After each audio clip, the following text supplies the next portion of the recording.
live lives of authenticity, equality, and resiliency.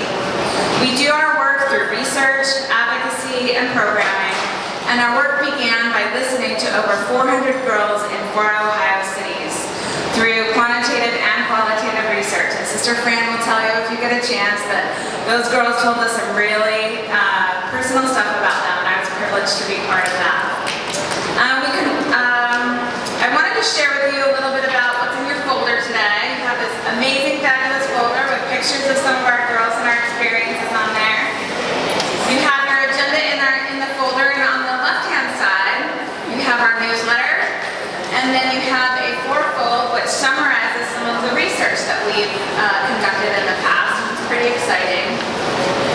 And you have 2 bookmarks, one from our love letter event, and one that has some of our social media information on the front, and then this really amazing poem called Feminine that was written by one of the girls who was very first started with our Black Girl think tank. And when we did the research with girls, she wanted the girls that participated in our research to have something special participating in the research, because they didn't get any incentives to do the research. They weren't paid, but they wanted to share their experiences with us, and the girls thought that that was valuable, and so we really encourage you to read this poem. It's amazing. And Janae Littlejohn is now in graduate studies, and so we like to see her occasionally, but she's very special to us. Another special thing that we've done recently that you have in your book is our Love Letters to Black Girls. This campaign that we've had going on recently is where Sister Fran brought together women leaders in Columbus to write love letters to our Black girls, to know that the things that are going on and the racism that exists in our society is not okay. We wanted to do something positive for the Black girls in Columbus, so we've provided that for you today. The other thing that you have in your folder on the left side, you have a summary of Dr. Cousins' new book, Cultivating Joyful Learning Spaces for Black Girls, Insights into Interrupting School Pushout. You also all received that book today. We're so pleased to provide that for you. Her biography is on the back, so we encourage you to read that. We have our executive summary from the research that we did a few years ago, and then we have 5 articles from Dr. Cousin too in your folder for you to peruse. There's some really wonderful content there. Black Girl Rising does our work, all of our work, through collective work and responsibility, and so we want to thank the individuals and women that participate in our work. Please join me in thanking our founder, Sister Fran Fraser.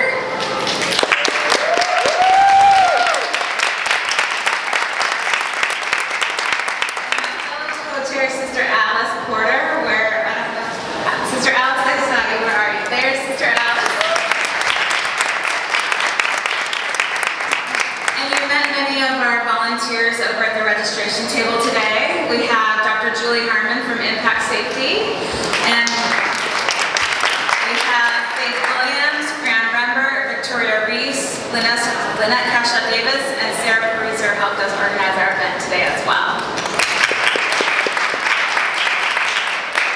I'd also like to recognize the girls from our Black Girl think tank. We have Aaliyah Horton, our past co-chair, and we have Lillian Corpenay-Morgan, our current co-chair.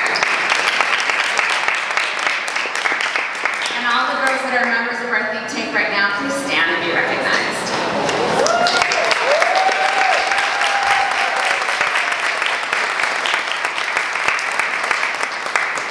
These girls take the research and they read it and they research it and they review it and they study it and they use what they learn and they take what they learn, go have discussions with other girls, and then create action plans. We have a Black Girl Rising, Black Girl think tank, and these girls put in a lot of work and spend at least one Saturday a month creating their action plans and implementing them. So we are very proud of the work that they're doing. So I think that's probably enough about Black Girl Rising for a minute until you get to talk to Lillian and Sister Fran later. But I want to welcome Mr. Jeff King. He's the Chief Diversity Officer here at Otterbein University, and they've been great partners in this event. We are so excited to have this event here today. So thank you, Jeff.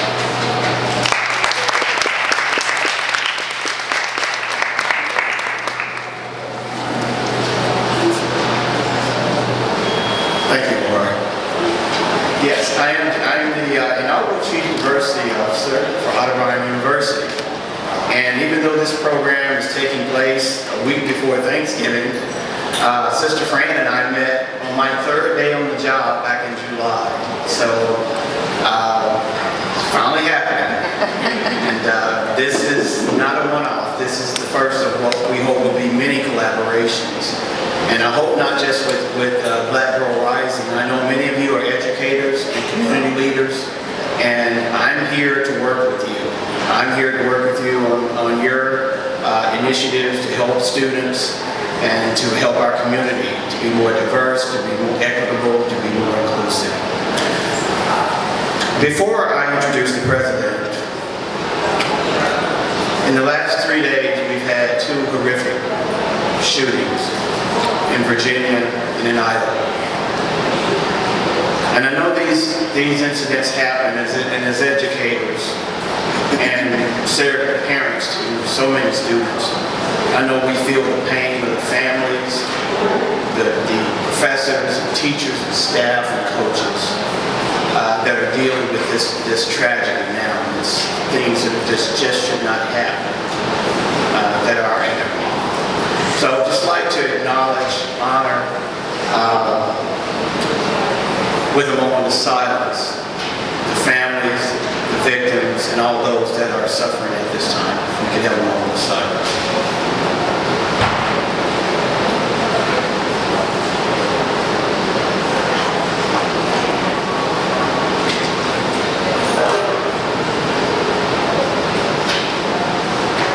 Thank you. Now, I'm going to get off the stage really quick. For actual welcome and opening remarks, I am honored to introduce the President of Otterbein University, Dr. John Kummer.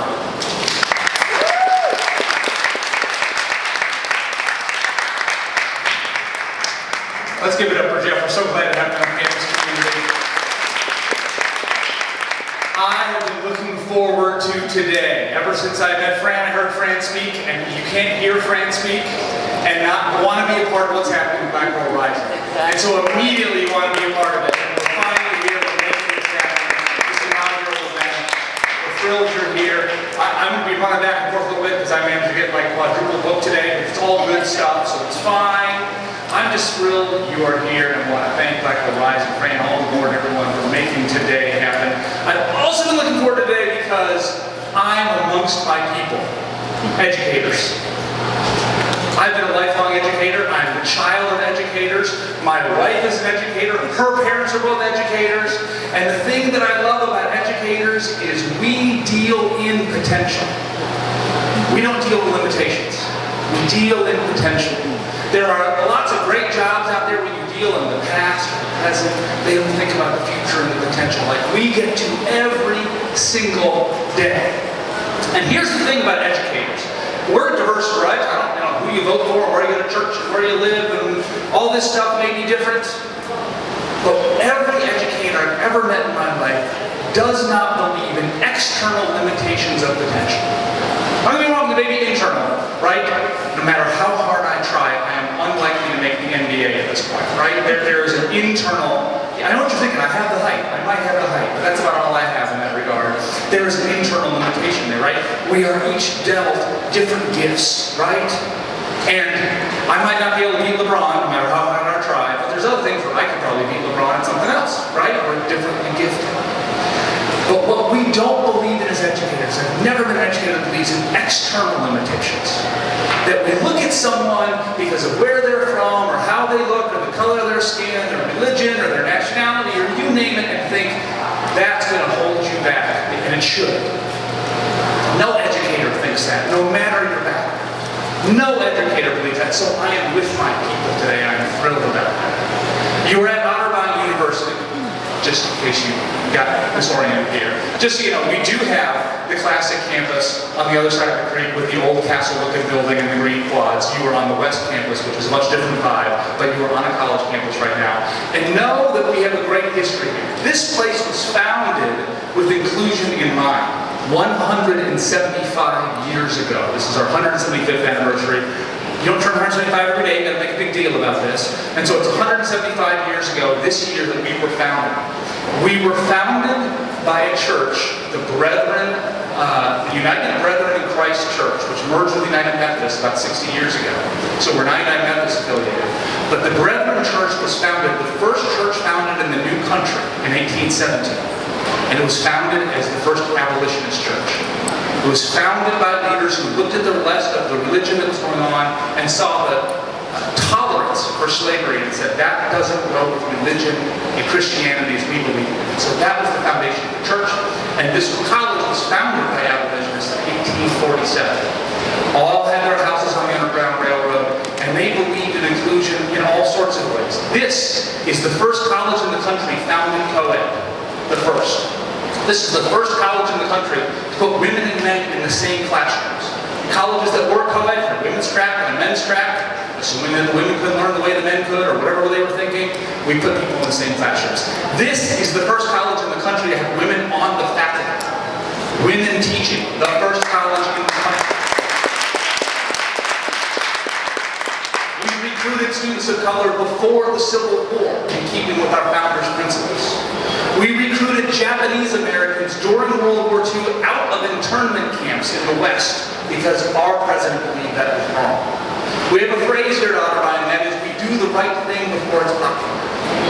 None of these things were easy at the time. None of these things were popular at the time. None of these things got great rewards at the time. But they were the right thing to do, and history has proven us right over and over and over again. And so what does that mean today? Doing the right thing before it's popular, especially if you happen to be a university president like I get to be. That means lots of things about higher education are broken in the United States of America. We have created a system that holds people back, that believes in those external limitations that we don't believe in. We have created a system based around that in large part. Number one, we have in our history in education, especially in higher education, we suffer from hubris. And we think we put out our degree program and employers ought to just love it. We never talk to employers. We never bother to ask how it all works out. So you are in the point. You will notice there are employers all over this building, all of them required to work with their undergraduates to be on this campus. Every Otterbein student, their first year is assigned an academic career mentor, and they build a map for their future because they come here with goals and it's learned out how to meet those goals. Their sophomore year, we do a career and vocational boot camp. First resume, first cover letter, mock interviews, mock cocktail parties, how to walk up to strangers, introduce yourself. This is not a skill that we teach, but it's very, very important, right? And it's about vocation. It's about calling. You can get a paycheck anywhere, but how much you get out of that excited for what you're going to spend your day doing. You should feel a calling and a purpose. That is what we're doing here. Every junior at Otterbein has to do an internship, study abroad, or another person. You have to do it. You have to go out and apply what you've learned in the real world. You have to do it. And then we've added a senior year capstone, which we're calling, for lack of a better title, Adulting 101. Here's how health insurance works. Here's why signing up for that credit card because they give you a free water bottle might not have been such a good idea. Here's how media literacy works. How to tell when your favorite local station is lying to you. Whatever it is, we have to give them those skills. So we have to be more intentional about building those bridges. But the biggest thing that's broken about higher education is this is an industry, and it is an industry driven by rankings and prestige. We live as Otterbein, as part of a system where everyone wants to be something else. No disrespect to any of these schools, but Ohio State wants to be Berkeley, and Berkeley wants to be the University of Chicago, and the University of Chicago wants to be Yale, and Yale wants to be Harvard. And Harvard has more money than God, so they don't have to worry about anything. Right? Everyone wants to be something else. No one owns who they are and who they serve with pride. We do here. And the thing about this rankings and prestige mentality is, it's all driven by these magazines and whatever. Don't believe the magazines. It's trying to rank colleges is like trying to rank fruit. Like, are apples better than bananas? I don't know. It depends on what the match is for you. It's a silly way to think about colleges. But what drives those rankings are a couple of things that are corrosive and put these external limitations on what we do. One is price. We assume the more expensive the college, the better the college. The $50,000 school must be better than the $30,000 school. And so we all jack up that price. Doesn't make any sense at all. Because number two, and the more corrosive thing as part of this pricing thing, is the average student pays less than half of that sticker price. But what drives that financial aid is not need. It's quote-unquote merit. It is test scores and high school GPAs and these external limitations. And what that means is that students with the great test scores, the great GPAs, disproportionately come from higher income families. So the deep, dark secret of American higher education is most financial aid goes to students without financial need. Most financial aid goes to students without financial need. And then we dare to call ourselves a charity. Give me a break. And so we need to break this mold. And so here at Otterbein, we have been very intentional, owning who we are and what we do so well. We do transformational education for undergraduate students, 18 to 22-year-olds who come here and have their lives changed. And we have doubled down on need-based financial aid. If you are a Pell eligible and Ohio College Opportunity Grant eligible student, which means generally a family income of $60,000 or less, that means most Ohioans will qualify, we will meet your full need for tuition with no loans. Ohio State's talking about it, we just went ahead and did it.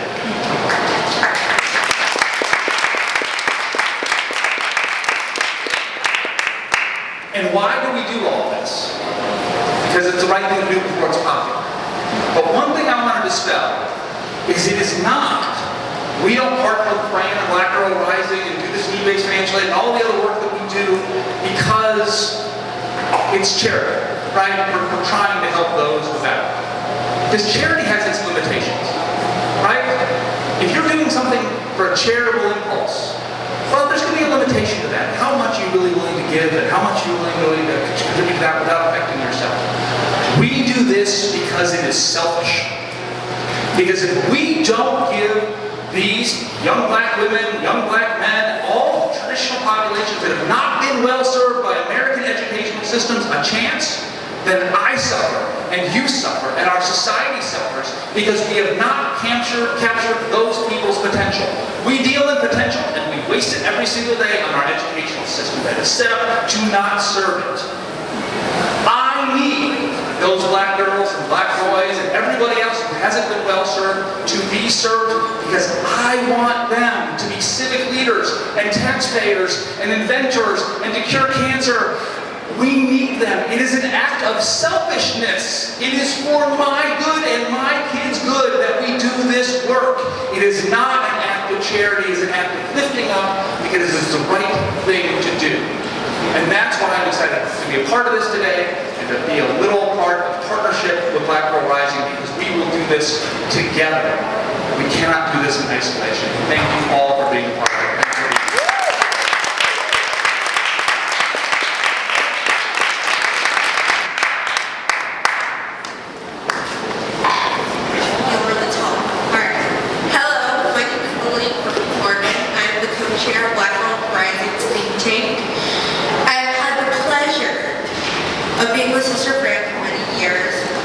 She has certainly seen me through my introverted phase. She is a steadfast, determined, brilliant woman who's truly dedicated to uplifting black girls' voices. She makes a point to be a guiding light to girls and women alike. I've never met another woman so happy and so ready to share her wealth of knowledge with other women, because she understands that her goal is all of our goals. When we work together, share our resources, we truly see true change. She's someone I truly love and who I believe has had the most impact on my development of my own voice. There's something so special about girls coming together to support other girls, to foster brilliance, intelligence, magic, and relationships I've made here in this program I will carry for a lifetime. I love all of these girls and they're all brilliant. So it is my absolute pleasure to introduce the founder of Black Girl Rising, Sister Fran.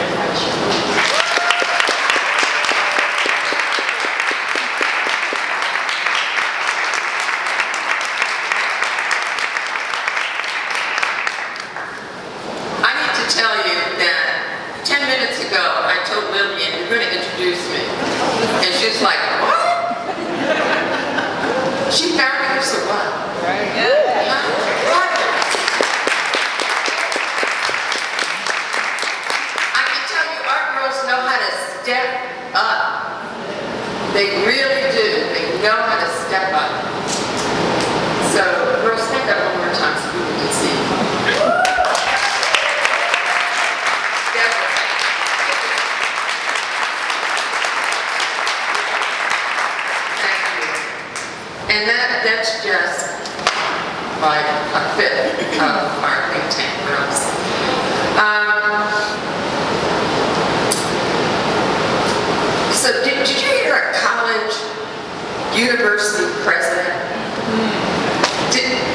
university. Have you ever heard a university president talk like that?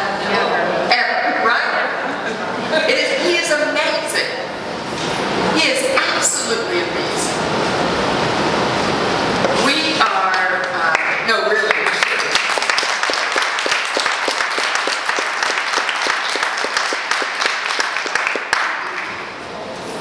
I said that I've never heard of a university president email somebody, without their secretary doing it. Just emailed me and said, really love what we heard, we need to do something together. Just like that. So I'm in love with Otterbein already. So I want you to think about Otterbein when you're talking to young people about where to go. Because you know if they come here, they're going to get what they need, right? To help them stay. In her latest book, Cultivating Joyful Learning Spaces for Black Girls, Insights into Interrupting School Pushout, our presenter calls for action and justice on behalf of Black girls. She addresses how healing is a prerequisite for learning. Healing is a prerequisite for learning. Dr. Monique W. Morris is an author and social justice scholar with more than 25 years of professional experience in the areas of education, civil rights, juvenile, and social justice. She is the president and CEO of Grant Makers for Girls of Color. So you know that love letter book that you have in your folder? Sister Monique sent me a text. Heard about your love letter campaign. How much do you need? I mean, just like that. And truthfully, I was like, oh, I don't know. I don't know. Anyway, you need to know that she gave us enough money to print 2,000 of those books that are in your folder. And so we're giving them to girls all over the city. She's president and CEO of Grant Makers for Girls of Color and the founder and board chair of the National Black Women's Justice Institute. The author of Black Stats, African Americans by the Numbers in the 21st Century, author of Too Beautiful for Words, Push Out, the criminalization of Black girls in schools, and has written dozens of articles, of which you have 5 in your folder. Book chapters and other publications on social justice issues. She's lectured widely all over the world, specifically to talk about what we need to do for our girls. The key to disrupting punitive push-out is for educators and advocates to develop meaningful relationships with Black girls, grounded in cultural understanding and focused on helping Black girls to develop their identities as valued individuals and contributors to the larger community. It is my privilege, my pleasure, to present our dear sister and friend for many, many years, Dr. Monique Morris.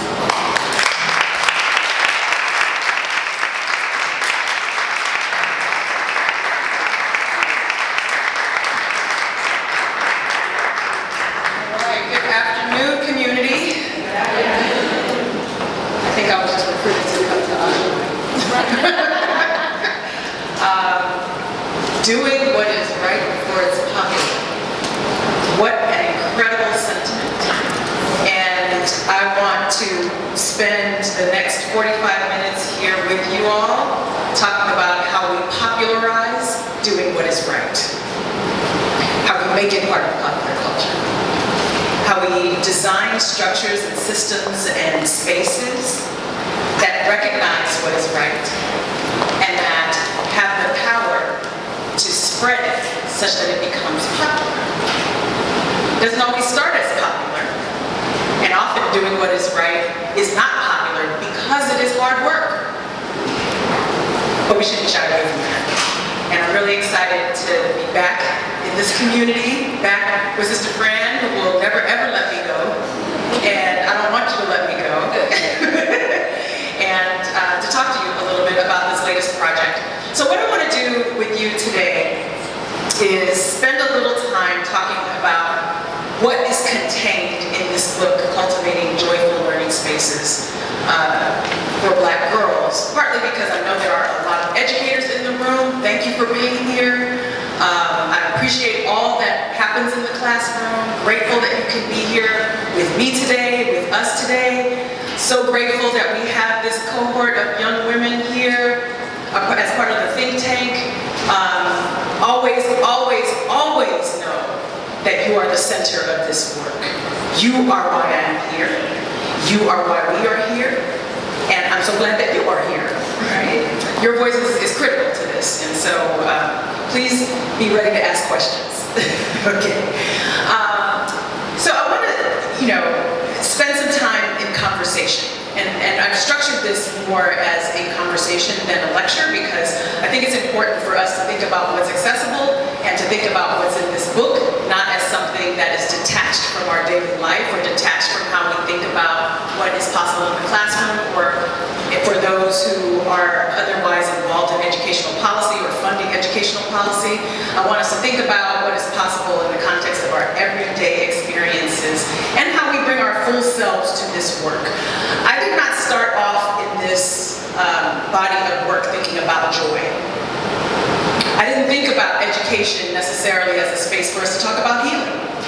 Not initially. It wasn't until I started to have real conversations with girls and femmes and other young people of color about what is necessary for them to feel whole in these spaces that it became abundantly clear that we had to do something else. We had to do something different. So this is what I want to talk to you about today. How we cultivate, how we till soil, how we plant seeds, how we water, how we grow this idea of our spaces of learning being joyful spaces. For a long time, I went into classrooms and schools and I would talk to young people about what the school felt like. And over again, not only here, okay, only here, but around the country, sometimes in other parts of the world, young people would describe their schools as mini prisons, and like, it feels like a prison. I feel locked down. I feel like this is not a space where I want to be. And there was avoidance, there was tension, there was harm in those spaces. And it was one of those things where I was like, if I hear another young person tell me that they don't like school because it doesn't feel good, I'm gonna explode, because that is not what the intention of school should be. That is not what we want it to be. And so we've got to think through why it feels that way and what we can do to correct that. So this is not just a conversation about what the problem is. This is explicitly about remedy. Okay? So I started this book, I opened this book, Cultivating Joyful Learning Spaces for Black Girls, with a quote from Dr. Malidoma Patrice Somé. And he recently became an ancestor, but has contributed a great body of learning and literature around how we tap into indigenous wisdoms and how we understand those wisdoms in our contemporary lived experiences. And one of the questions, or one of the things that he poses in his work called The Healing Wisdom of Africa, is this notion of what it means to teach. Not just what it means to teach, but who's doing the teaching, what is doing the teaching. And so he posed this statement, teach me about what teaches you. And I chose to open Cultivating Joyful Learning Spaces with this quote because it was very important for me to establish from the very beginning this notion that we learn from a lot of different things. We learn from a lot of different people, but we also learn from experiences, we learn from conditions, we learn from settings, we learn from things. And recognizing that we learn from those things means that we also have to recognize those things as teachers that have assessments, and that there is a rubric in those assessments, that inform how we perform in front of those, or with those ideas and with those notions. And so the extension of our understanding, the way that we come to understand what is teaching us, was critical in this discourse about responding to school push-out, because, like I said, I spent a lot of time, or as has been shared, I spent a lot of time talking about what I call push-out, which is the policies, practices, conditions, and prevailing consciousness of what we think about Black girls that renders them disproportionately vulnerable to future contact with the juvenile court or criminal legal system. And that's a lot of heavy language to say what we think about how we treat Black girls informs how our systems are set up to respond to them, how our understandings of their behaviors, or what we think is possible with them, and how we then respond in real time when they present to us in a state of dysregulation, or if there's a crisis in their lives, or if there's some disruption that is causing us to think that they might A, have a bad attitude, B, be somebody who is a quote-unquote problem child, or C, someone who is manipulative, fast, what are some of the other languages, things that I hear, too grown, very disruptive, loud, sassy, combative, all these things that we label without giving us some real context for these expressions and a real way to interpret these expressions in a way that can facilitate healing and actually facilitate learning. So, when I started this, I want people to know that this is part of a series, because everywhere I go, people will say, push out, right? And I'm like, yes, push out. And sing a rhythm, dance, and blues, and cultivating joyful learning spaces, and these 10 articles that talk about remedy and how we combat adultification, and these videos and discussion groups and discussion guides that allow us to do a deeper dive around how we respond to push out. And so, I think about this a lot in terms of how we as human beings process information. Sometimes many of us are still grappling with push out, and so that's why we stay there. But it is really important, I think, for us to recognize that this is an ongoing conversation that's taking place. You can fall in where you're ready, but please know that this is part of a series, a broad body of work that's intended for us to bring remedy to this situation, not just be able to name push out.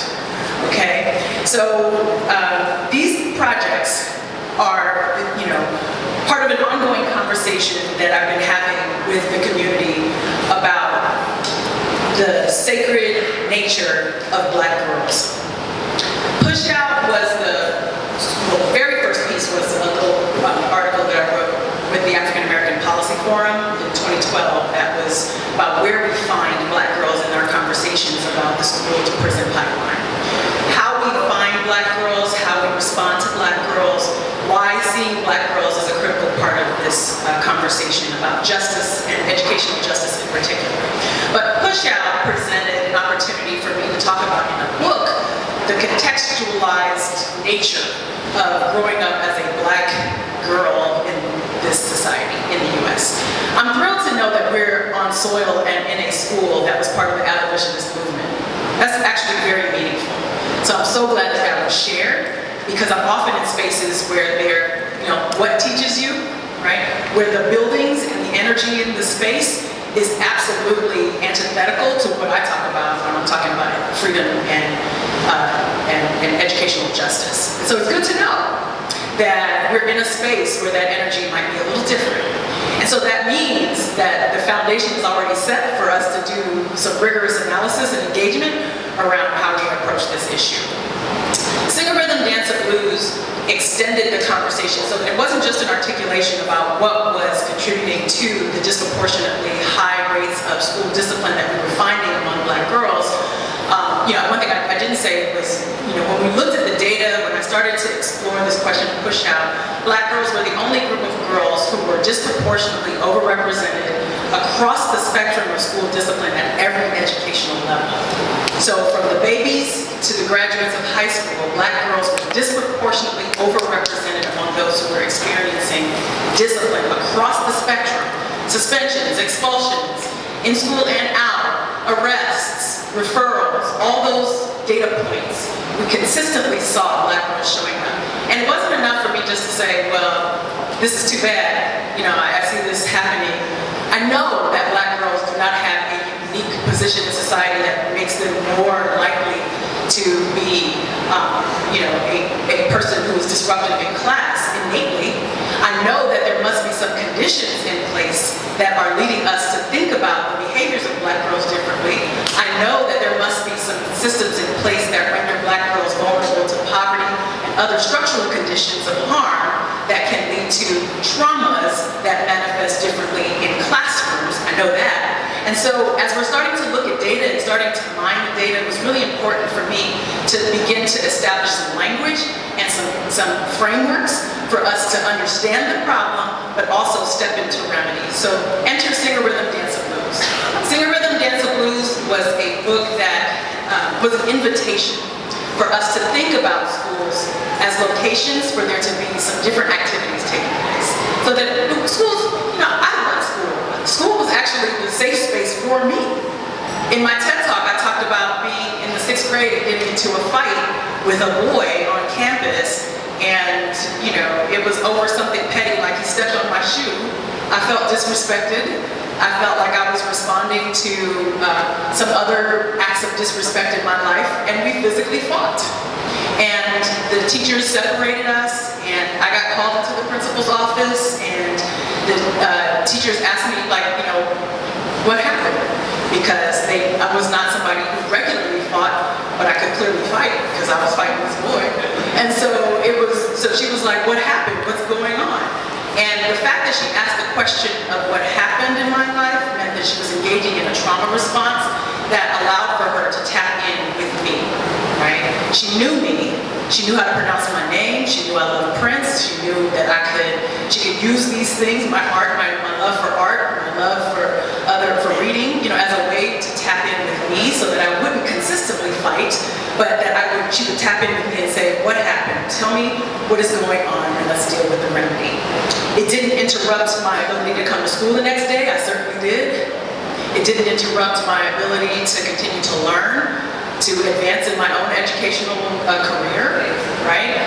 These are things that don't typically happen anymore, because that same fight, I'm very clear, that same fight that took place in, how old was it, like 84, in 1984, 85, today would have meant an automatic suspension, would have meant potentially some other, you know, very serious reprimands that could have been highly disruptive to my journey, and no discussion about remedy or response to trauma, right? And so just being able to draw from my own experience gives me a very clear sense of how we have shifted in our understanding of why young people behave the way they do in classes and how in schools, and how we can respond to that. So with Singer Rhythm Dance and Blues, I wanted to remind us that schools need to be locations for healing so that they can be locations for learning. A lot of that was informed by the emergent neuroscience about what the brain is doing, especially the adolescent brain, when it is experiencing disruption, how the adolescent brain is processing incidents of harm and safety. And one of the things that we have learned is that if someone doesn't feel safe or in a space where they feel any sense of physical, emotional, or spiritual safety, their brain is busy trying to keep them safe. They're not able to listen to what it is that we have to teach. They're not able to examine with us some of the critical, hard questions that we want them to focus on because they're too busy worrying about how they are going to be safe. I almost said too busy looking good because I do love Enter the Dragon and I do love Jim Kelly. Some of the older ones might remember that scene where they said, what you doing? He's like, I'm too busy looking good. but it's busy. The brain is busy. And so because the brain is busy trying to stay safe, it's not focused on what we want the brain to focus on. And I remember when I first started having these conversations with educators in particular about how we cultivate the spaces for safety in order for that brain to feel like it can actually learn from us, you. You know, people would say, you know, I didn't get into this work wanting to be a healer. I didn't get into this work to try to, you know, treat kids. I love kids, but I came here to teach math. And I was like, well, that's great, except you won't be able to teach math until you create the conditions that allow for that child to feel safe. That's right. And young people have told me over and over again that they don't want to learn math from you unless they know that you care about them. And so when we hear directly from young people about what they need to facilitate the conditions for learning, the conditions for safety, I think we should respond. It's really that simple. And so in thinking about singer rhythm, dance, and blues, I wanted to draw in the wisdoms of blues women. I wanted to draw in the wisdoms of our artistic forms that are about the ability to speak up and speak out, that are about telling the truth, that are about movement, that are about an articulation around struggle that invite healing. And so it may not sound the way that we want it to sound or that it looks pretty on a page, but it is meaningful, rigorous work. And so that is what I wanted to draw in with singer rhythm, dance, and blues around how we create and cultivate understandings for creating locations for healing so that they can be locations for learning. And it was a broad conversation about how we recognize trauma, how we understand trauma, how adultification, and particularly the adultification of Black girls, prevents us sometimes from understanding what trauma looks like in a young Black girl body. That, you know, the work, when I talked about it in Push Out, I called it an age compression, right? So if you think about age as a continuum, if you compress the age, then you start to assign adult-like characteristics to little girls. And you start to understand their behaviors as more adult-like, even if they're just expressions of little girls. Because she might be tall, or she might have experienced early onset puberty and has developed in her body. And these are not what we should be using as cues for how we engage with young people. And so, because of some of this initial work, particularly the work of Georgetown's Poverty Center, or the Center on Poverty and Inequality around adultification, and the brilliant work of Dr. Jamelia Blake, we now have a better understanding of how adultification impacts Black girls, where we see it enter into their lives when they're as young as age 5, and it peaks when they're between the ages of 10 and 14.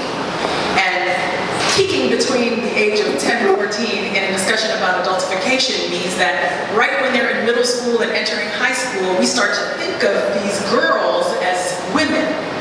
That means that we start to engage them with harsher responses because we think they should know better. It means we have less patience for them because we think they should know better. It means that we respond to their bodies as if they are affronts to our authority, or we're policing Black girl bodies as if they are somehow provocative, when these are little girls. And one of the things that I always say, there's nothing sexy about a little girl. There should be nothing sexy about a little girl.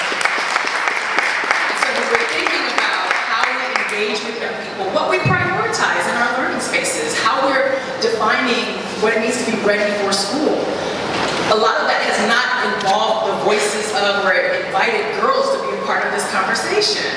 But, the invitation is for us to think about that differently, and there are some school districts that have done that, to do an analysis of the school dress code, to talk about some of the other biases that inform how we're responding to girls. That girls are ending up experiencing extra surveillance because they might wear a scarf, headscarf, or hijab, because they are wearing a weave or extensions, or wearing an afro, because all these things as being considered against dress codes are just ludicrous to me. And we didn't really talk about that as part of our conversations about school to confinement pathways until we started to talk to girls. So one of the things that I always invite is talk to girls, right? Because that invites us into a space to explore what these conditions are actually looking like and feeling like in real time, and how we respond to it. And then we did the Push Out documentary, and our beloved Columbus community was a part of the documentary.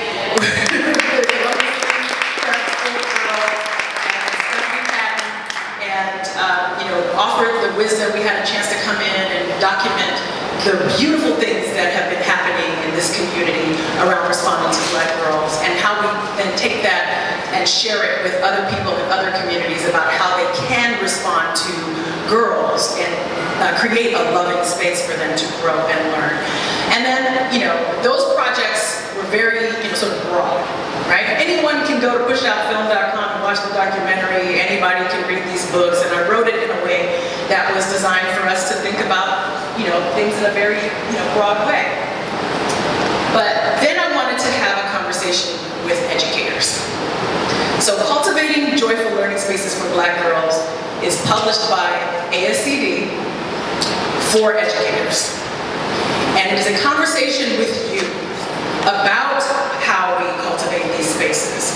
Partly because sometimes I think, first of all, like, teaching is hard work. Education is hard work, it's underappreciated work, it is, under-theorized work, it is all the unders, and also one of the most important jobs in this society. And so when we think about, when I think about educators, I think about people who at least begin this work with a love for children. When I think about educators, I think about people who are really usually talented with connecting with young people, right? That's a particular talent and skill that can be developed, right? When I think about educators, I think about folks who have committed themselves to being in spaces where young people trust them to learn from, and adults trust them to teach. And that's a unique position in society.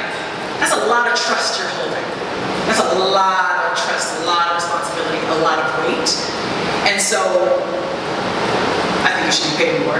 But also, I think that what happens is sometimes that weight then leads us to lean into some of our own traumas and our own responses and triggers and our own biases. And so cultivating joyful learning spaces is an acknowledgement of all the things that might be disrupting our abilities as educators to be our full selves in this work, and to just follow a conversation about some of the considerations that might allow us to create spaces or these learning spaces as locations for healing so that we can make them locations for learning. One of the things that I'll say is before we get into a conversation, or before I share what is cultivating joyful learning spaces, one of the things that I share in Sacred Rhythm Dance and Blues and other articles that I had written about ways of disrupting school push-out, not just addressing the adultification, but also looking at the development of a robust continuum of alternatives to suspension and expulsion so that there are restorative practices in place. There are mindfulness, meditation, and breath work that allows for us to address young people who are experiencing dysregulation.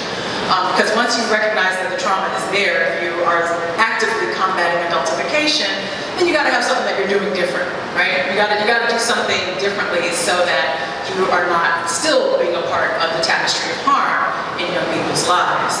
The other considerations that I invite are for us to really map the margins in our own work for our most vulnerable students. So to think about where we have programs and strategies and other facilitators, volunteers of work in schools that allow for us to talk to young people about their experiences in schools. Having affinity groups are fantastic, especially affinity groups that are led by Black women in space with Black girls, to allow for them to talk about what this identity is and how they can cultivate a meaningful experience in their learning space. There are culturally competent responses that have been documented from some emergent research that show that when these affinity groups take place in schools, that girls are less likely to engage in abusive or combative language with each other, and less likely to experience violence and to enact passive violence also with each other, which I think is important. It's also really important to recognize, and I have a whole chapter in Sacred Rhythm Dance and Blues about this, that school safety does not require a police escort. That law enforcement in schools does not necessarily equate a safe environment, and in some spaces, particularly for Black children, it is a less safe space. And so having real conversations about the presence of law enforcement, the role of law enforcement, the increased ideas about surveillance in our communities and how young people are interpreting that is a very critical thing for us to undertake. And it's also really important for schools and school districts who are considering alternatives to investing a lot of dollars into increasing police forces is to really think about how we invest a lot of dollars into the counselors, into the youth specialists, into the people who are actually helping to facilitate safety, emotional safety, physical safety, and intellectual safety for our young people. The other piece that's really important, I think, for us in talking about the locations for healing, particularly for educators, is for us to also talk about the curriculum. One of the things that I hear over and over again from young people is that they go to school, but they don't feel of school. Right? They're in the classroom physically, but what they're learning doesn't have to do with who they are in the world. And so in thinking about the curriculum and thinking about even how we teach some of these, so some of our pedagogical approaches to engaging young people in this material are rooted in a saviorism model, or are rooted in a model that invites us to think that we are the only keepers of information and not co-constructing this learning experience with young people who also have expertise in these spaces.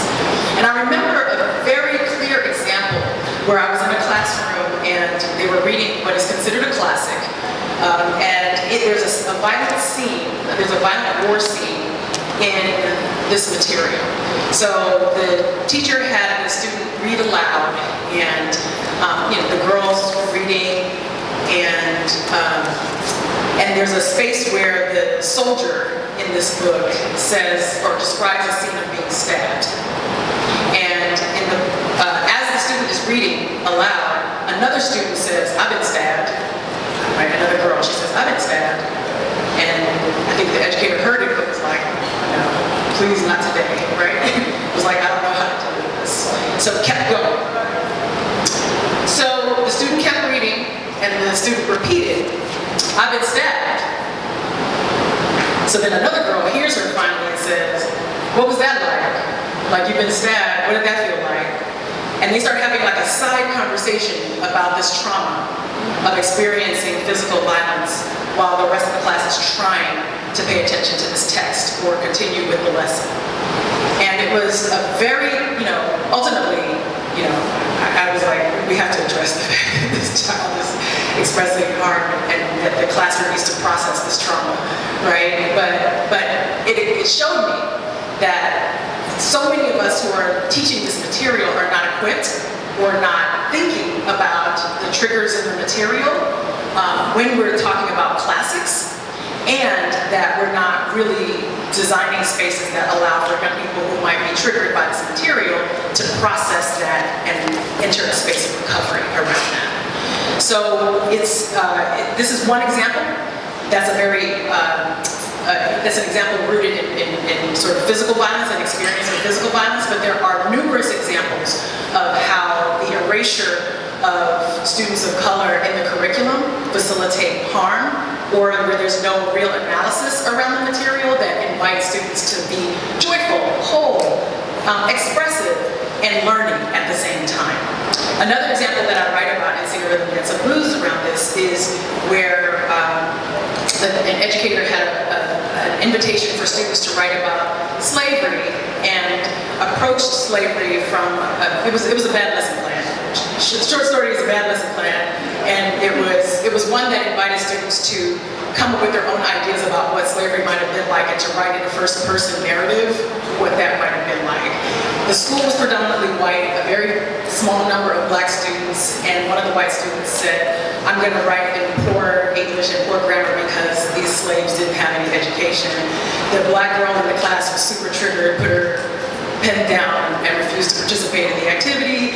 I found out about it, went to go meet with the teacher to talk about this with the school principal and the teacher about how they could have approached the situation differently.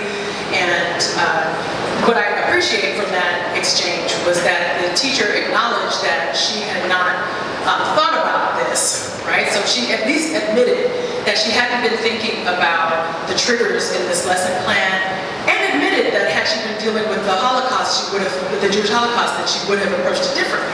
So she was like, we are so versed in one issue and not versed in the other. We're primed to be respectful in one space and not primed to be respectful in the other. And that has played into a lot of how women that I'm going to talk to you about approached cultivating joyful learning spaces for Black girls, because what we examine and how we perceive our own behaviors to be largely inform then how we're able to enact remedy and how we're able to even identify where there might be a problem. And so in thinking about approaches to curriculum and thinking about what schools need to be, thinking about triggers and harms, you know, one of the things that I wanted to do was say, okay, let's have a conversation, let me have this conversation with teachers.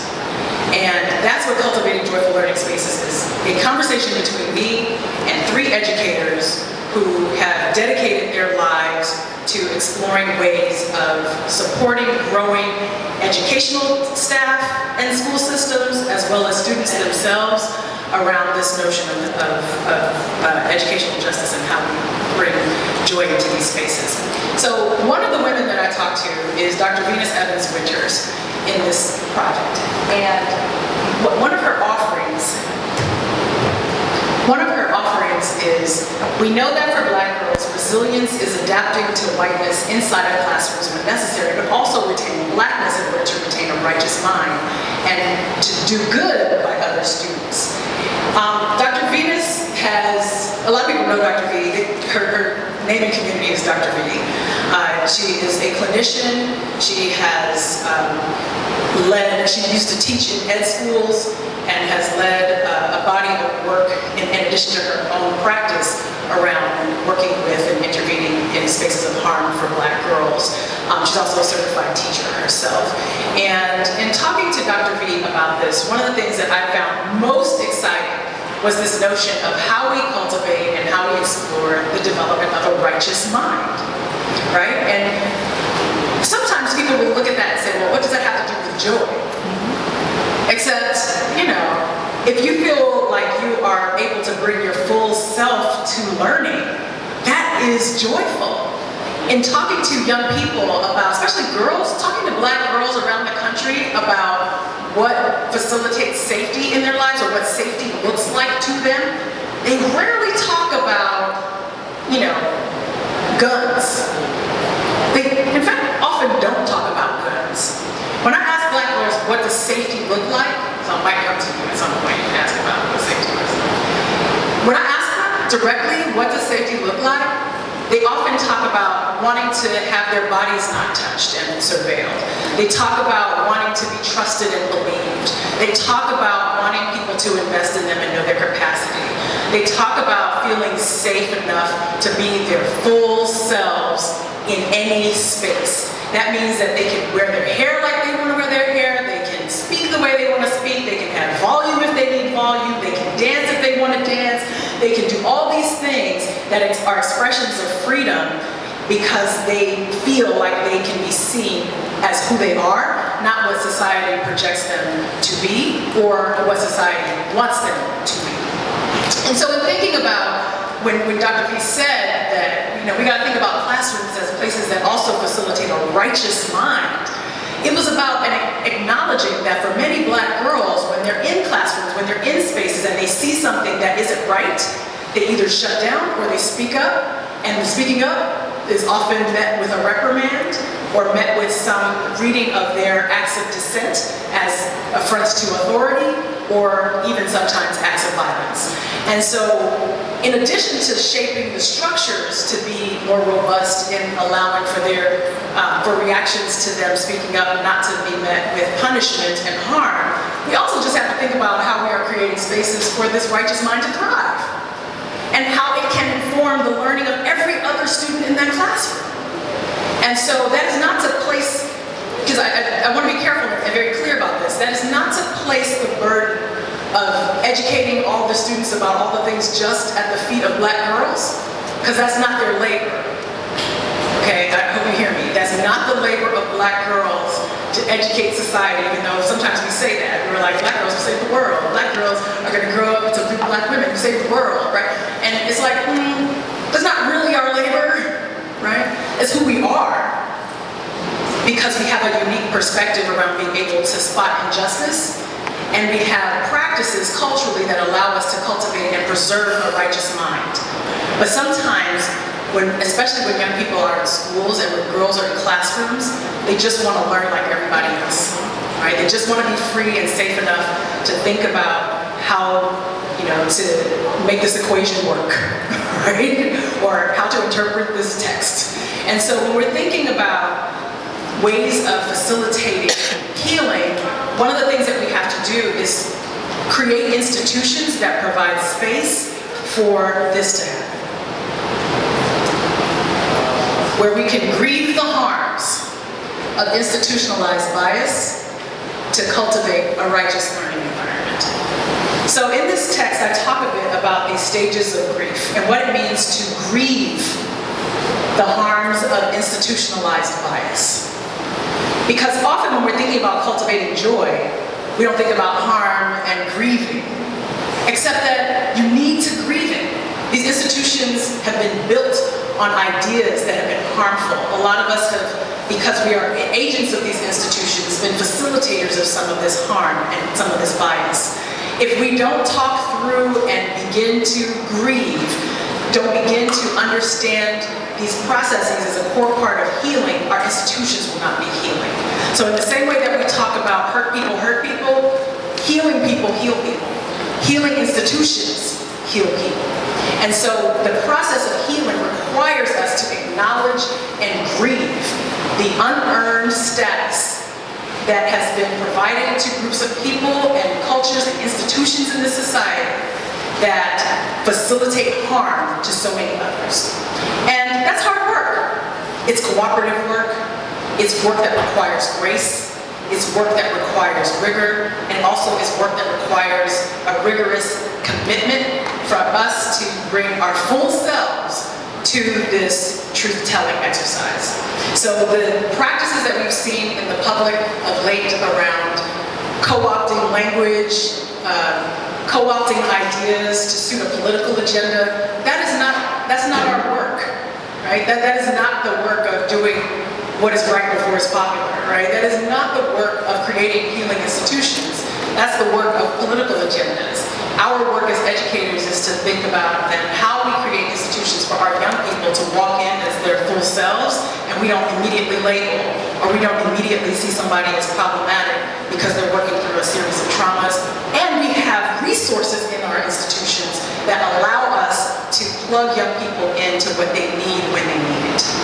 And so that requires us to reprioritize, rethink, restructure. How am I doing on time? The second person that I talked to is who basically was like, Monique, we have to be joyful. You see the smile?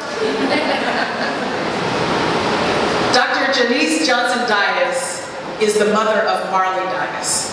Some of you may remember Marley Dias as an 11-year-old girl who started the 1,000 Black Girl Books campaign, where she, in middle school or elementary school, said, I'm tired of reading books that are not about Black girls, and my school should have more books that have Black girl protagonists. And so she started a campaign that just invited people to donate 1,000 books that have Black girl protagonists to the libraries. And what started as with 1,000 books has now reached almost like 15,000 books because people responded. Like, yeah, we should have more books that have Black girl protagonists, right? And one of the things that Dr. Janice Johnson Dias has said is we need to structure a society where joyfulness has priority. We need to structure institutions where joyfulness and learning are in relationship with each other. I just think it's a grave injustice to have these years be children's suffering years. Now, Dr. Dias is also a brilliant sociologist, also a certified school teacher, and also someone who has done a tremendous amount of work and continues to do a tremendous amount of work with Black girls through her grassroots organizing and grassroots community foundation. She is the author of Parent Like It Matters, Raising Joyful Girls. And so joy is at the center of her life. And in this book, I spent some time asking her if she's so joyful because she grew up in Jamaica. Right? She's like, I am Jamaican. And I'm like, that's why you're joyful, right? But it's also about her ability to see that when young people feel safe, they express in very specific ways. I will say this about Marley Dias, her daughter. Marley had my daughter, who is 5'10", has dealt with adultification for most of her life, very serious like her mother, and she had that girl skipping in the halls of the White House. And I was like, Marley got mahogany to skip in the White House? Right? Like, I was like, what magic is occurring right here, right? And it was largely because what she has learned from her mother is that it is deeply important for you to bring your full body to the expression of joy, and that brilliance and emotional brilliance is as important as intellectual brilliance, right? That feeling like you have people who support you, feeling like you have a community that trusts your insights, feeling like your contributions to your learning environment are valued, creates spaces for you to then take on leadership in very specific ways. One of the studies that came out about a year and a half ago around girls' leadership showed that Black and brown girls do feel that they are leaders, but that they're most likely to have their leadership not recognized by the schools that they attend. And so their expressions of leadership are sometimes seen as expressions of dissent or affronts to authority. And so that keeps them from being tapped as the leaders in their school, or invited to participate in programs, invited to have expressions of their gifts be received as worthwhile by the school environment. And so where little 11-year-old Marley was able to say, you know, I don't see myself in books, I want more books, and I'm gonna tell the school that I want more books that have people who look like me in them. And the school said, okay, well, let's work around this to try to find a way for you to organize this project, and we'll support you in this project. A lot of times girls are told to be quiet and not shake up the system, or to just deal with what they have available to them, or sometimes don't even know that that's a possibility for them to organize to get the kind of books that they think they need in their own learning environment. So part of what we want to do as educators is understand that part of cultivating a positive learning space is tapping into these expressions of dissent as opportunities for us to explore where there might be some leadership potential. Where can we identify, when girls are, you know, for me, every complaint is an opportunity for us to think about a solution, right? It's an opportunity for us to think about how we're going to work together to solve these issues, how we're going to work together to be a part of remedy. One of the greatest joys I have now that, you know, I'm leading this foundation is that I get to fund hundreds of organizations that are led by or centering girls of color in articulations of remedy. I love it, right? Because embedded in each of those organizations are young people who are doing this, who are finding happiness and finding joy in being a part of the solution, who are part of communities. Sometimes it's a school community, sometimes it's an after-school program, sometimes it's a faith-based program on the weekends, sometimes it's, you know, a community center led by, you know, another organization. Sometimes it's in the arts, sometimes it's in advocacy, sometimes it's, you know, it'll look like a whole lot of different things. But embedded in all of it is an opportunity to bring remedy to a problem that they have articulated and that they see in their communities, and it's respected by their elders, it's respected by their community of concerned adults, and that is what is building strength in our communities. And then, you know, this notion of pulling Black girls in to orchestrate a joyful space is also critical. I said in the TED Talk that how we engage Black girls should be informed by how close we keep them to us. So one of the things that we have a practice of doing is when young people experience disruption, we say, go away. We suspend, we expel, we say, get out of my classroom, get out of my space, right? We remove. And one of the offerings that I have is that, you know, that may be a very, very temporary solution sometimes, especially if you haven't done some cultivation around community from the very beginning, to alleviate a complete disruption of a classroom when there is that kind of dysregulation happening among a student.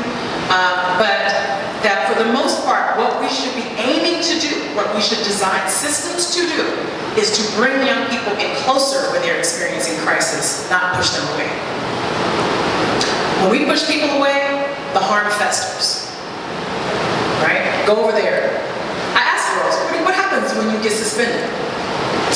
They were like, nothing.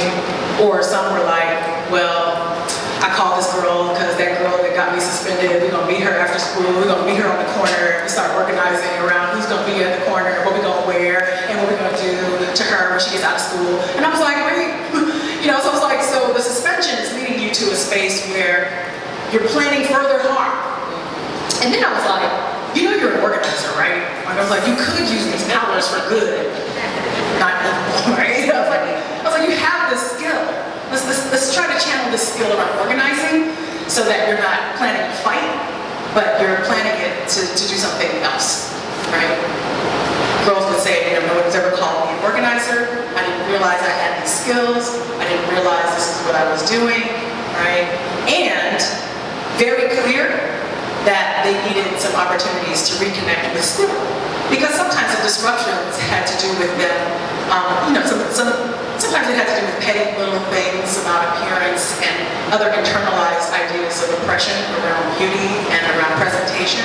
And sometimes it had to do with young people not feeling confident in their academic work, and so being disruptive as a distraction for them and an excuse for them to take themselves out. And I feel like we can't let that happen. So we have to design structures that say, I see you, and I see that this might be an opportunity for you to think through something else in response to what you're feeling. One of the things that we did with the Push Out film was create animated videos for educators that are free for you to go onto pushoutfilm.com. There is a section that says for educators, and it is a series of animated pods that walk through very specific scenarios. One, how we tend to respond to a situation, and two, scenario of how we could actually respond to that situation in a manner that is more trauma responsive and gender responsive, and that could lead to a reduction of harm. And so we have pods that deal with student hunger and sleeping in class, and we have a pod that deals with fighting, and we're developing some around restorative justice, and we have some other videos that might be available around working with young people of color, particularly those who identify as non-binary and or gender fluid, and how we also talk through and work with young people who are experiencing trauma and commercial sexual exploitation. So those resources are available and free, and please watch them over and over again. We also have discussion guides to accompany that, designed and built by me and other educators who have been in classrooms, who work with young people, so that it's informed by real experiences. But the idea here is that we need to pull young people in closer, and we have to think through, all of you know your schools better than I do, right? Where are there opportunities to then design something that says, when a young person is experiencing dysregulation, if she's like feeling like her energy is all over the place, how can we reset, right? How can we pull them in? One of the things that I think was beautiful about the best practices research, but also the practices that were happening at Columbus Little Prep School for Girls, was that there was an assignment of a young person to have an adult on campus that was their safe person. What the research tells us is that when young people have at least one adult on campus that they can connect with, they are significantly less likely to experience suspensions and expulsions. That they are significantly less likely to feel disconnected in a way that will take them completely away from their learning, right? That if you have one adult, just one, that says, I got you, right? Call me. If something goes wrong, tell your teacher I'm your person, right? Go get me, right?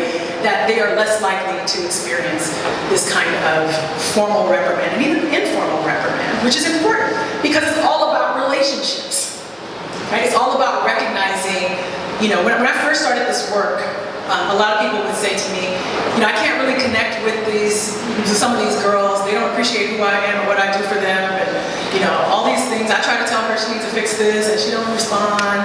And I was like, okay, but do you know how to pronounce her name? You know, I was like, do you know her? Like, have you talked to her? Or are you just stepping to her? Right? And more often than not, she was just, you know, young girls were being just stepped to. Right? I see you out of regulation, you know, the stuff that we do, people do, right? And it was like, how are you today? Address her by her name. Develop a relationship. Don't let the first time you talk to somebody be about you pointing out what's wrong. Nobody. That doesn't feel good. That's not joyful. It doesn't feel good. It's not safe either. Especially to a group of people who are told in almost every facet of society that their appearance is problematic. Especially for a group of our community that is told in almost every way that her body and her presence is problematic and should be regulated. So pointing someone up and down and saying out of regulation to a black girl body, triggering, right? So we may not even be thinking about these things, but that doesn't make the impact less harmful. Intent versus impact. You may not intend to cause harm, okay, but the impact is harmful. So now that we know that it's harmful, let's do something else. That's the invitation. So one of the things that I've tried to do in every one of my projects is to go to spaces where educators are actually working with black girls and figure out what they're doing right and share it and blast it and, you know, talk about it till I can't talk about it anymore. And one of the privileges, I think, of being in a space where I can talk about my research is that I meet other people who are also grappling with some of these same issues. And I met Dr. Kakenya and Taya when we were both giving our TED Talks. And I had given my talk, and you know, kind of go backstage and you just kind of like watch who else is giving a talk. And she gave her talk and I was like, oh my gosh, like she's dealing with the same things we're dealing with just in Kenya. And then I was like, oh my gosh, this woman is rocking it. This woman has created a space where the community, the elders, the chiefs are all saying the same thing. Right? She was dealing with female genital mutilation and keeping girls in schools as a strategy to end that practice and to try to challenge some of the childhood marriages that were coming out in her home space of Kilgoris, Kenya, which is very close to Uganda, in a very rural part of Kenya. And you know, one of the things that she said is, you know, it's about empowering girls. All of us know that the community has to play their role. The teachers have to play their role, the girls have to play their role, and everybody has to play that role for us to be successful. And so when I went to visit Kakenya's Centers for Excellence, she has 2 schools, they're called Kakenya's Centers for Excellence. What I was able to observe was that the school system was entirely structured to center the well-being of girls.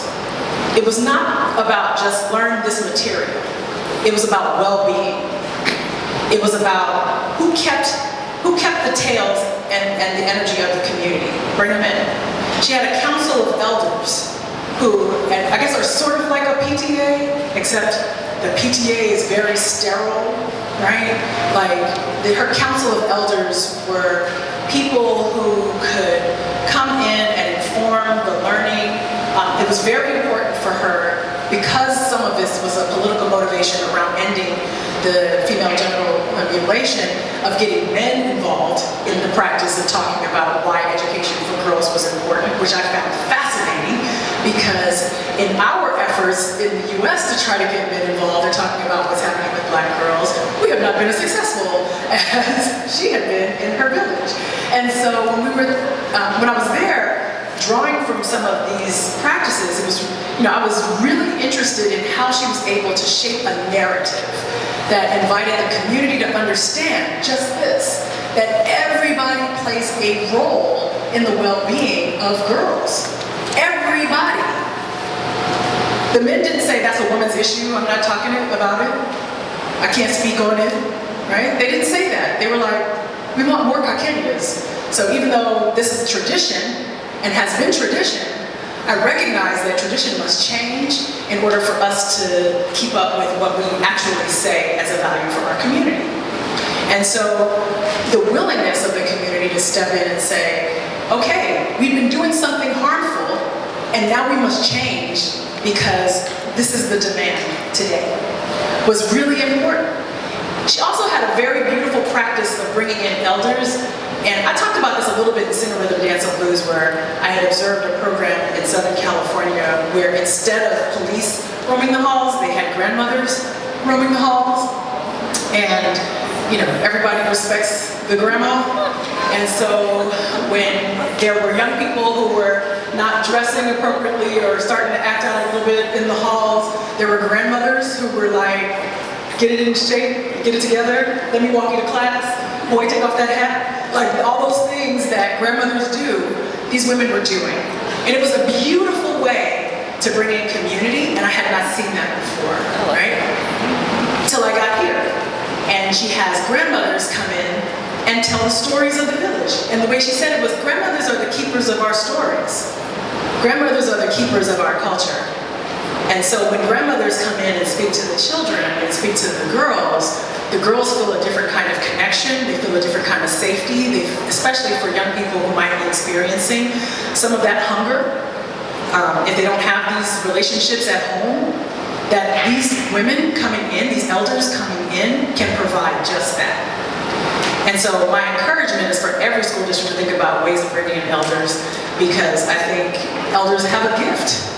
And a lot of young people don't necessarily have an opportunity to form meaningful relationships with elders, especially if those elders are not abusive. Don't bring in abusive elders, right?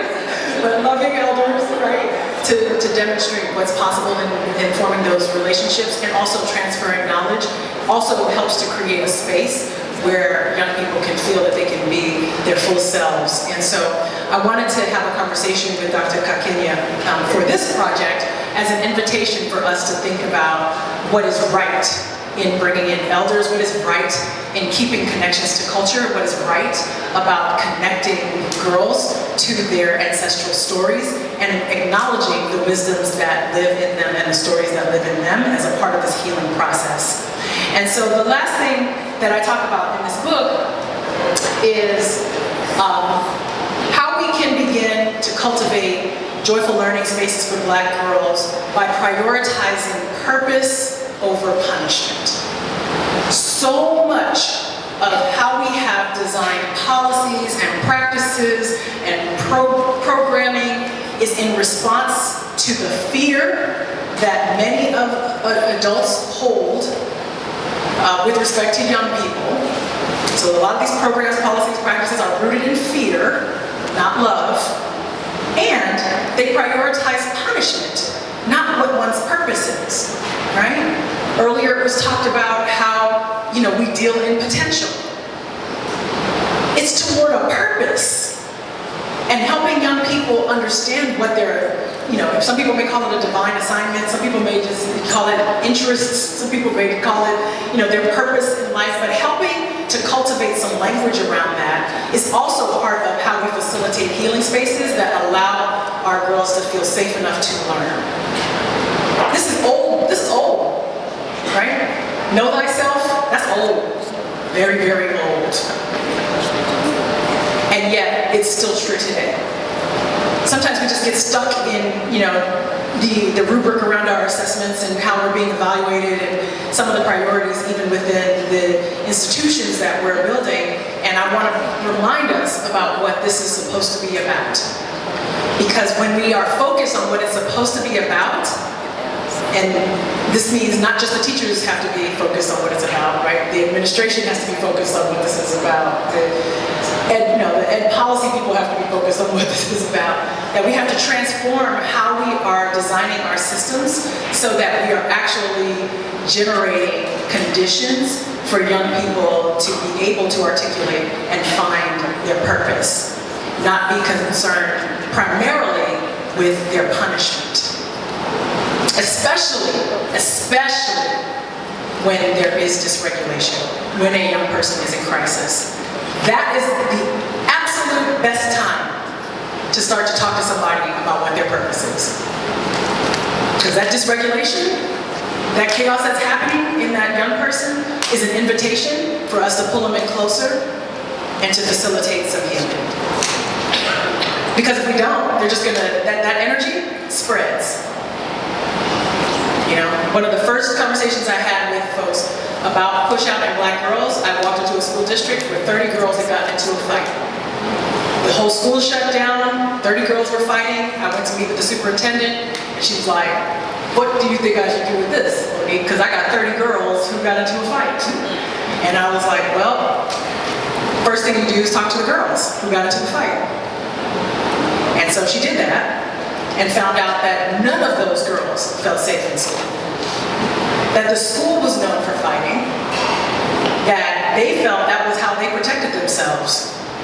So when they rolled up 30 deep to fight, they were like, we are participating in the culture of our institution. Right? And we had to be clear then about how we create a different culture of the institution. And we got to do that not by just saying, we've declared a new culture in this institution, this is not going to be tolerated anymore, blah, blah, blah, blah, blah, but by saying, okay, here are the systems we have in place. Co-construct that with the young people, because they're going to co-construct it anyway with you, right? They're going to experience this anyway. Write it with them. Talk to them. Let them be ambassadors for it. Build it together. And that's the invitation today. That we cultivate joyful learning spaces for black girls by building with black girls.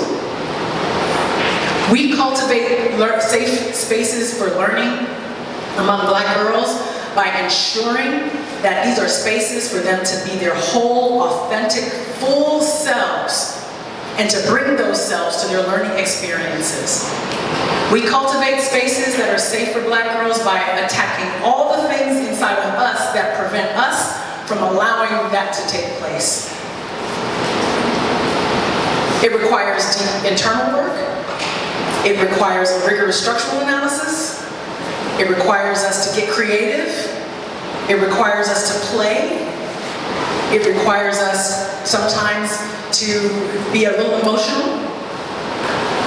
It requires us to continue to learn and do the reading and do the work, right? We don't like when our young people don't do the reading. We gotta do the same reading. We gotta do the work. Especially if we're going to say that we want to build out a new culture.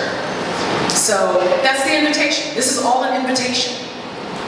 This project, there's one more project, and then I'm like, gonna let y'all just take what I've prepared and do some work with it.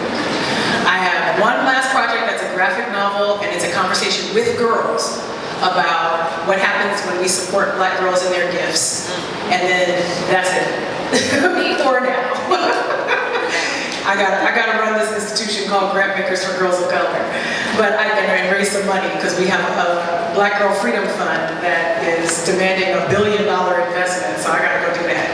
But I do think it's important for us to work together in this invitation. And I think I'm probably at time, so I thank you for this opportunity to share what this project is, to hopefully find opportunities for you to explore how it is applied to your own practice. I will say that at the end of every chapter in this book is a section that says takeaways for your practice, and at the very end is a little worksheet for you to start to examine how you might be a part of the tapestry of healing in your own school.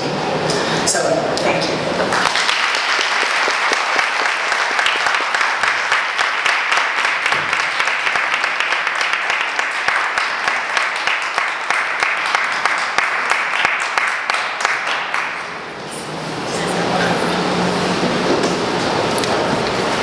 So you don't have anything to say. Sister gave us exactly what we need to be doing. And I'm really hoping that you took lots of notes and will remember the things that she has told us we need to do. We wanted to have like a short conversation, and I invited someone who's becoming a really good friend because she always says yes. Amelia Robinson is the first Black woman in the to be the opinion and community engagement editor in our city. The sister is bad.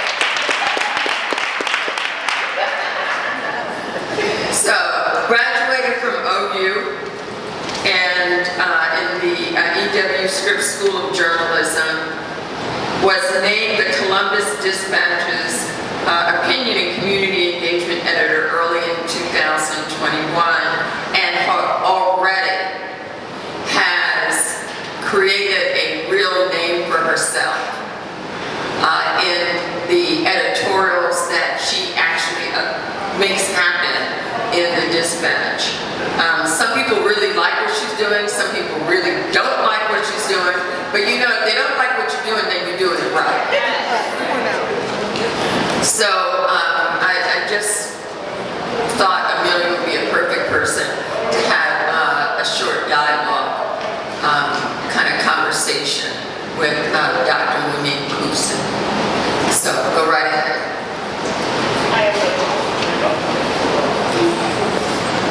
I'm so excited to talk to you. I've been following your work. I saw your TED Talk. I'm going to come back to that in just a little bit. You're talking about joyfulness and cultivating it, but what does Black girl joy actually look like? What does it sound like? What is it like to be a joyful Black woman? So I will say thank you for that question. And I think Black girls tell us all the time what Black girl joy looks like, right? It looks like whatever they want it to look like. Honestly, it's about freedom. It's about justice. So however that makes meaning in their minds and spirit, that's how we see it manifest. We see it on TikTok. We see it through physical expressions. We see girls, laughing. We see them reading. We see them alone and content, right? We see them feeling healthy. We see them sleeping.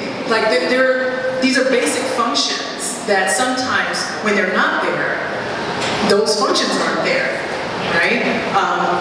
Young people who have this kind of dysregulation or, who are experiencing chaos in their lives and are unhappy, you may still hear laughter, but you see a lot of other forms of violence manifesting from them and keeping a lot of things that are unhealthy on the inside, right? And so what we want is to create conditions for us to be our healthiest selves. A lot of times people will look at Black women and be like, we all look so young because we age so well.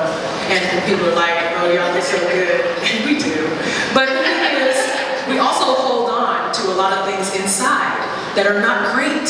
And we still have disproportionate health disparities. We have these health disparities and this disproportionate harm that manifests on the inside because we're still dealing with toxic stress. We're still dealing with a lot of these conditions of harm that may not show in wrinkles, but it may show up in other ways. And so part of the joyfulness that I'm trying to invite us to apply to a learning space is about creating an opportunity for us not to hold so much, to put down what is not ours to carry. And to be aware of when we then can identify. That's why I said something about, it's not, we have to understand what is our labor and not our labor, because we have taken on this role that is not always serving us well. So the invitation is for other people to pick up some of this, right? So that we don't have to carry it and not be as joyful as we know we can be. But we are particularly resilient, but I'm tired of that word. Right? I'm tired of always talking about us being so resilient and so, responsive and able to carry so much, because what joy looks like is being able to put it down and know that it's not your labor, and to be able to live the life you imagine for yourself. You said something too that really flashed in my head. A friend of mine gave me the book by April Ryan. It's called Black Women Will Save the World. And I know that's not what she means. She doesn't mean it negatively, but can you talk a little bit about that whole notion that Black women are going to save America and democracy and, bring everybody Christmas presents and do all that good stuff, baking cookies. While I'm in this swing state. I think, that is largely about a political analysis of how Black women vote and how Black women organize. And it is true that Black women lead social movements that invite a full participation in democracy because from a very early age, Black girls understand the value of democracy, have a particular lens around articulating injustices because they experience it from different avenues.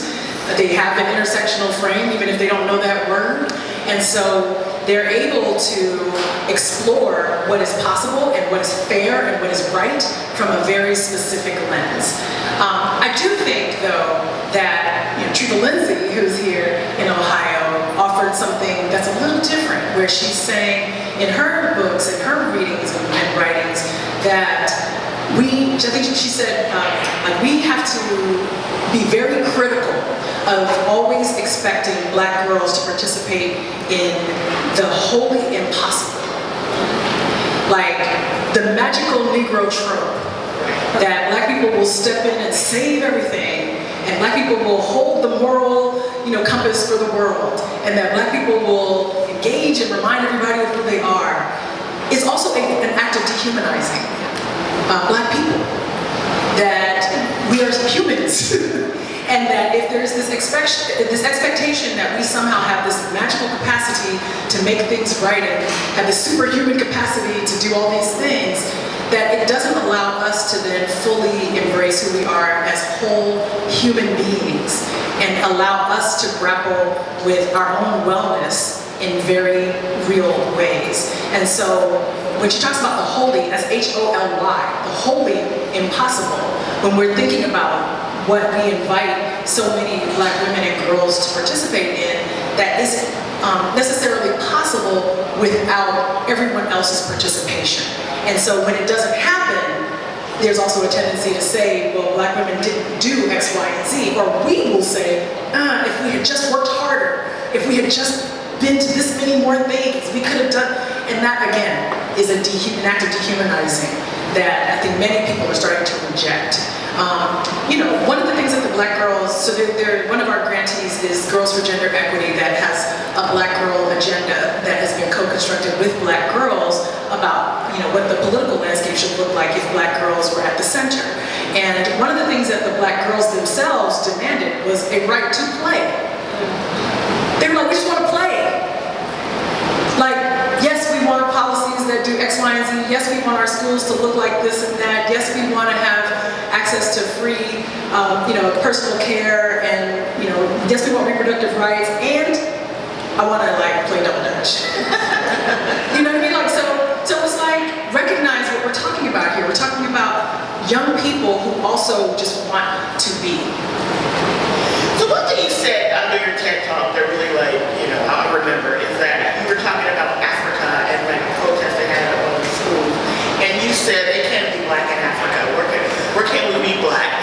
Where in America are you see people in what spaces are those where they are being Black and being Black? It's okay to be Black and there's no fear. Yeah. So I was talking about a school that had basically said wearing afros in Africa, in South Africa, wearing an afro was against the school code, dress code. Right? So I was like, our hair comes, this is like how our hair grows naturally out of our heads. Your fro is fire, right? So thinking about where can we be ourselves unapologetically and without reprimand?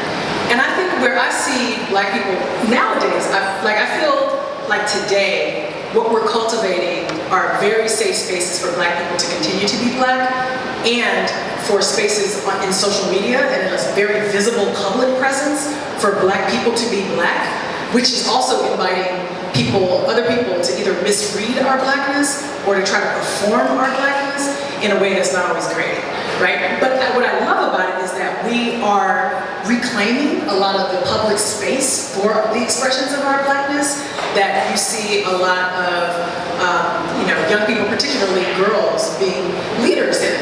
And so, I think, part of, what our job to do is to protect those spaces, right? To protect this understanding that it's okay for us to bring our full selves. So that's what I mean. When I say we bring our full selves, it's to not perform in a way that is considered palatable, by systems and structures, by reducing who we are or shrinking ourselves, right? We have been shrinking ourselves for a very long time. And what I see now are fewer of us being willing to participate in that shrinkage, right? And to really think about how we can even amplify it and challenge ourselves to accept our full scope of being, so that we demand and understand that others then will need to just, fall in line. One of the things that I said, I recently changed my name, so what I didn't say is, on the books it says Monique Morris, and in all the other things that I have written up until this point, it says Monique Morris, and people know me as Monique Morris, but I recently changed my name to my mother's last name of Kusin, as an honor to her, but also in recognition that all the other last names that I've ever held were not from people who I was biologically connected to, and so I wanted to shift that in my own narrative, and I felt like I don't ever want to be a hypocrite and will never stand in front of a group of people and say live your truth and be who you are, and not reflect that in my own life. And so what you see is what you see. So I have to say that because other people are like, who is Monique Kusin? but that's what we see. We see ourselves standing in spaces, in public spaces, being our full selves, and that includes Blackness, and it includes many other things, right? We're not only Black, that's the whole point of intersectionality, right? Like, we are a whole host of complex, dynamic things and ideas, and that's what we want to be able to fully reflect. I know a lot of people who don't code switch anymore. Like, I was never very good at it anyway, so, but there's people I know who are very expert, but they don't do it anymore, so I think that's a good sign. Yeah, so basically we obviously have a lot of educators in the room. In Ohio, like a lot of other states, are having recessive sort of legislation that challenges the true teaching of history and facts around race and other issues. Are there strategies that you can think of that educators can use to sort of combat that, to still create spaces where Black children can succeed? Yeah, I addressed that briefly in cultivating joyful learning spaces, because there's been such a conflation between what critical race theory is and this actual teaching of factual information. And that's what I meant when I said there are political agendas that have largely been about keeping people unaware. It's always interesting to me when people use woke as a diss, because I'm like, you want to be asleep? Like, you don't want to be aware? Like, you don't want to know? That's all that means. It only means that you are aware, that you are paying attention.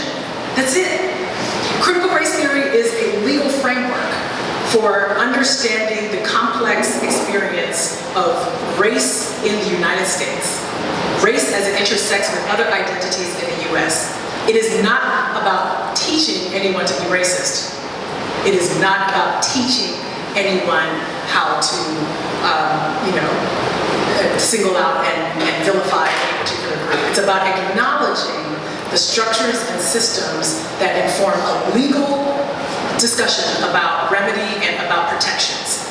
We also see it show up in education. What I think educators need to be aware of are those distinctions. So you need to actually know what critical race theory is, and not say, I'm not going to participate in critical race theory, or I don't know, because you're not. Likely you're not. Like, unless you're in law school or in the graduate ed school, you're likely not.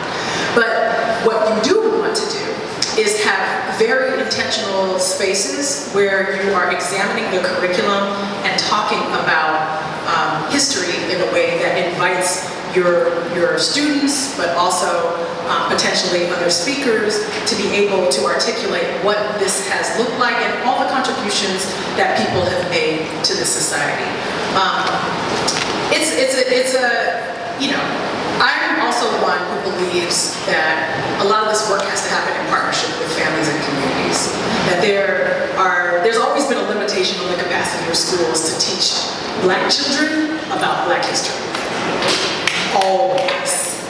And so, same with Indigenous communities, same with Latino communities, same with Asian communities. That the structure and the curriculum of the United States is largely based on this narrative of American exceptionalism as it is manifesting in the lives and experiences of white bodies.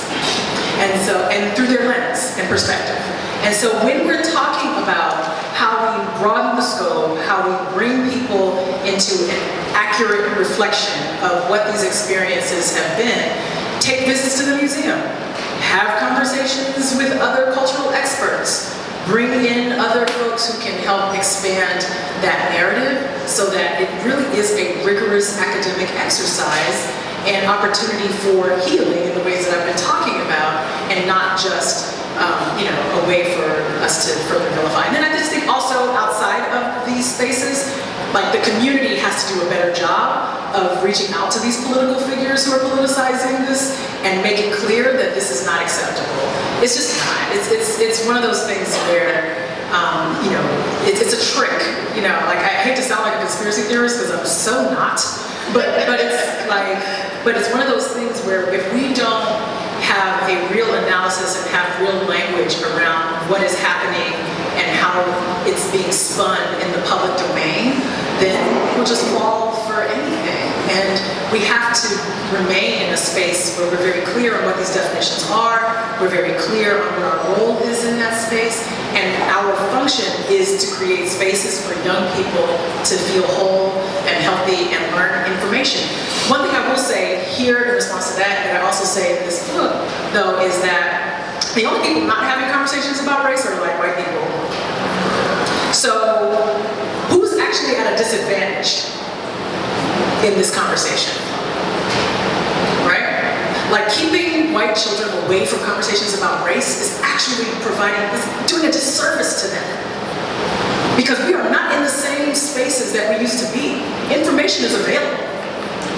And so, where it might have served, particular agendas to withhold and withdraw, from public discourses about race and ethnicity before, like people have access to real information. You can get this in very trusted ways, but non-trusted ways also.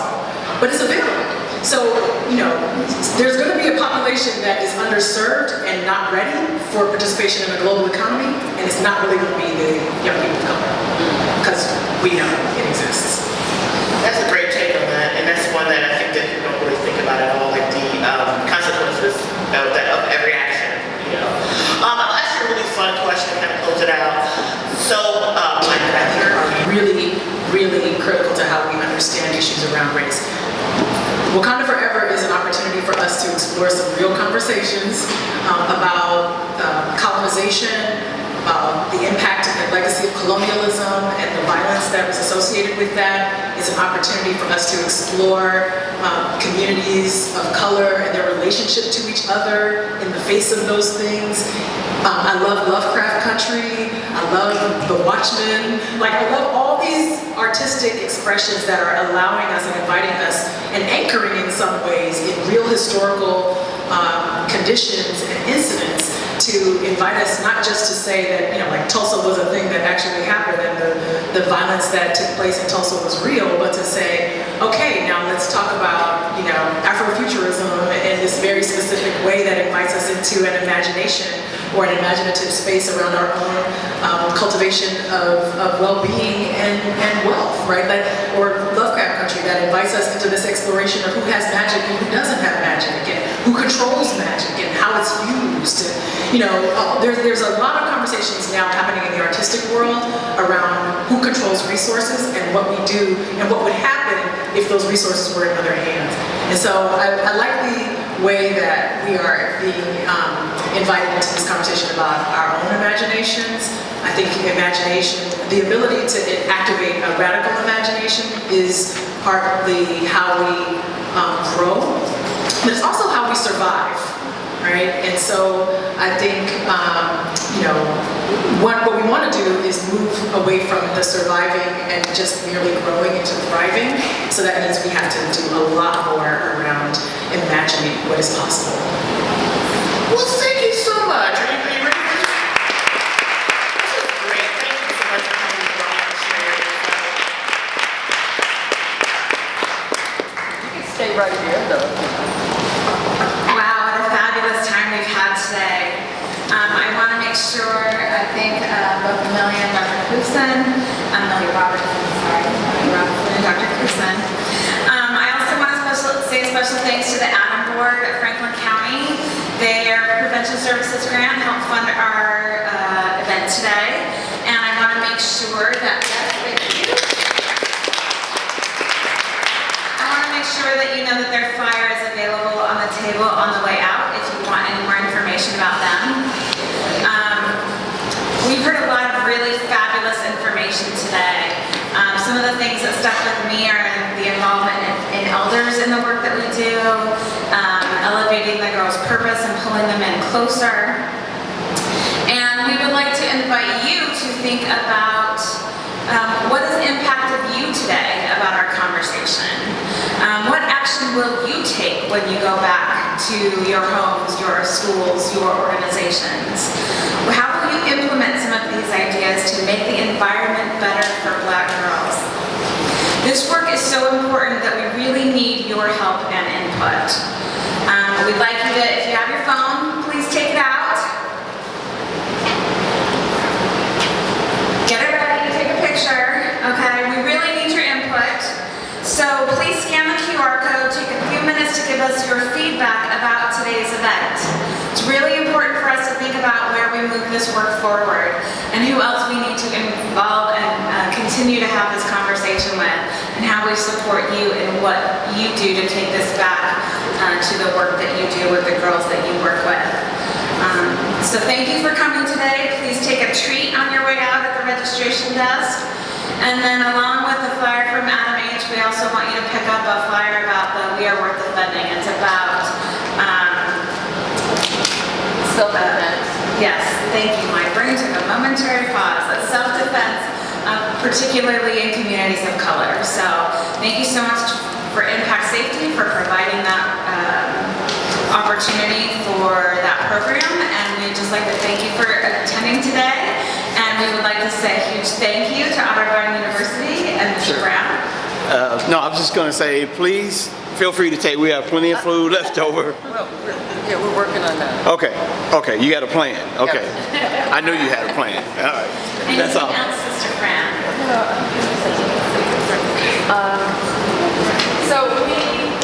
So all the young people, you have first dibs on food.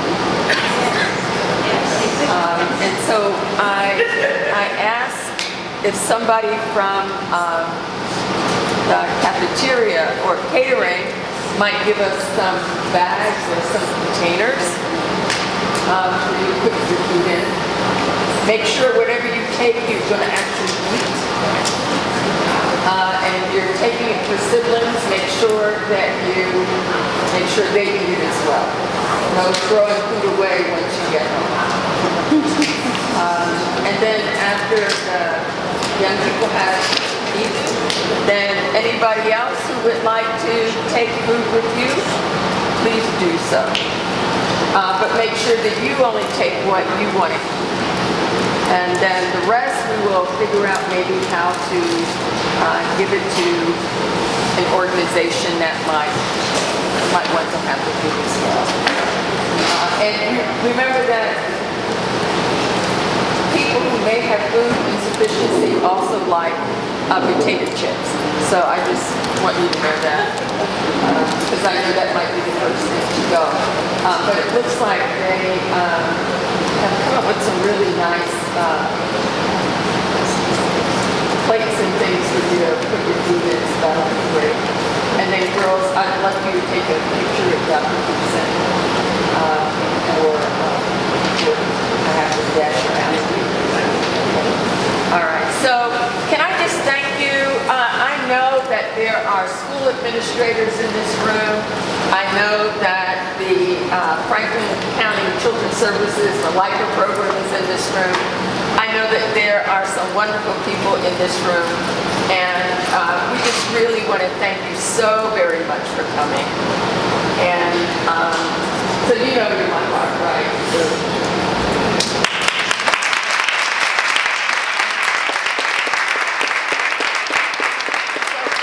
So maybe if Dr. feels like it, if you want to have short talk, no political statements with her, I'm sure she might be up for that, as well as Amelia Robinson. So thank you very, very much. Let's have